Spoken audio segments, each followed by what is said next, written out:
Hi, it's GrantCameron. I'm here in Eureka Springs, Arkansas at the 31st Annual Ozark UFO Conference. And just a little bit of an update as to what I'm going to speak on. The main interest in most people in ufology now is the To the Stars Academy and the ATIP program, the Department of Defense, Pentagon UFO program.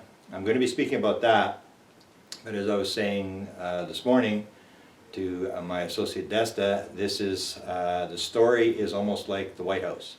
There's a story breaking every day, and at the present time I'm working on a couple of stories.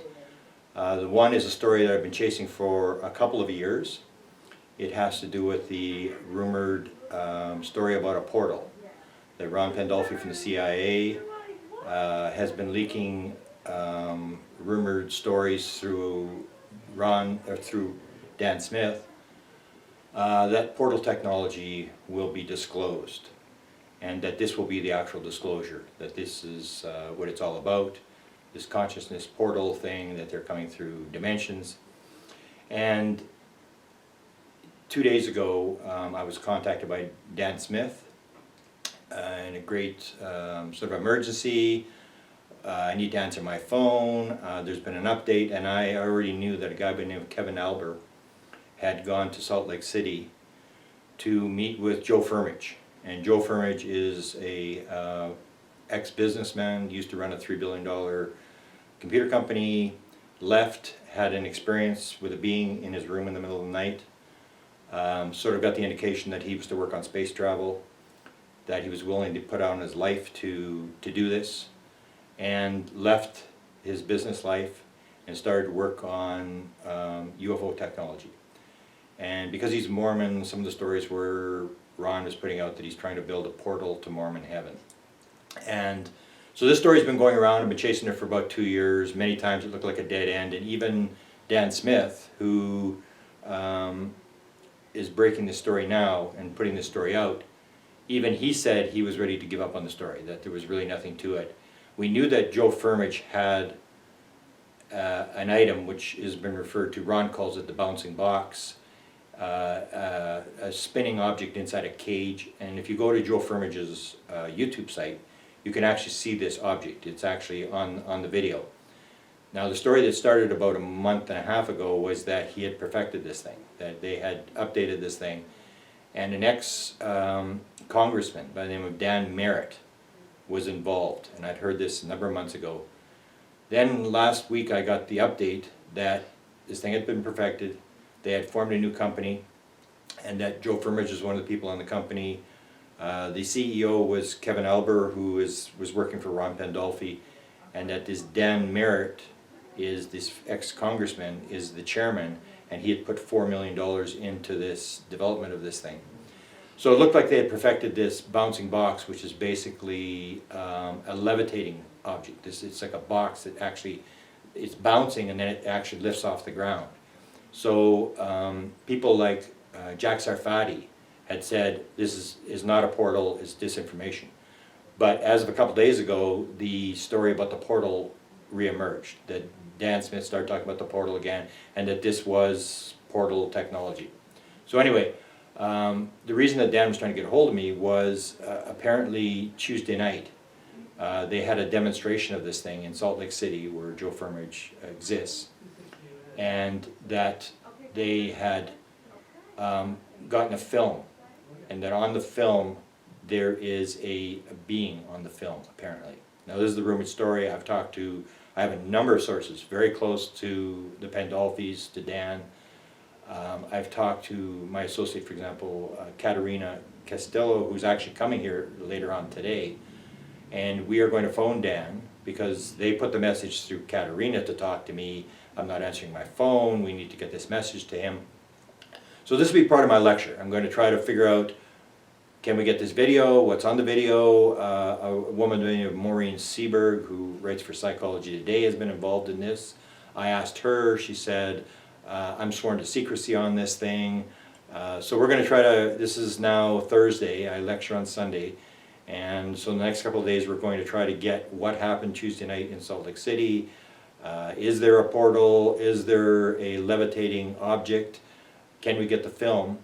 But mostly what I'm going to talk about is the update to the Stars and the ATIP program.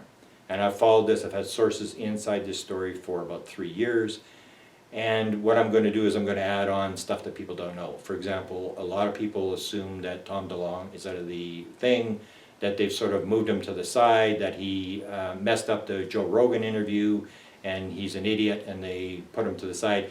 It's just been confirmed to me that Tom DeLonge and Lou Elizondo are speaking, I believe, in May in Brazil. And we know that Hal Puthoff is going to be speaking at the big remote viewing conference in Las Vegas in June. And he's going to be talking about the ATIP program, the background on the ATIP program. And that American citizens who go to the remote viewing program are going to actually be able to take a tour of Bigelow Airspace. And just learned this morning, we have, one of the things I won't be talking about very much, but I have talked about is the whole thing with the To the Stars Academy and their work with experiencers. That they're looking at the DNA of experiencers, the brain patterns of experiencers, the blood of experiencers and stuff, and they're trying to find out, is there sort of a genetic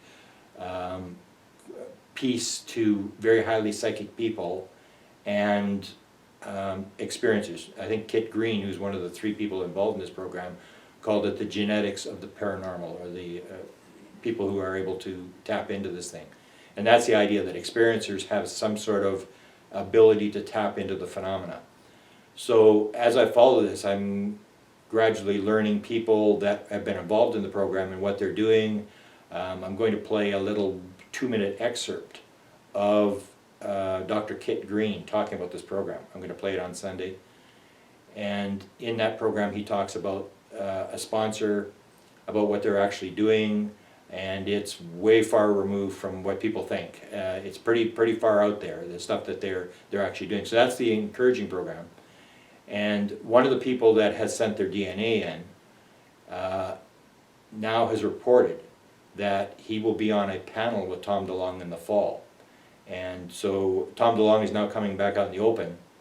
And the important part, even though I'm not going to talk about it here, I probably will do an update on this To the Stars related program that's run by Puthoff, Green, and Nolan, where they're looking at experiencers, because that's the important part. As they said, genetics doesn't lie.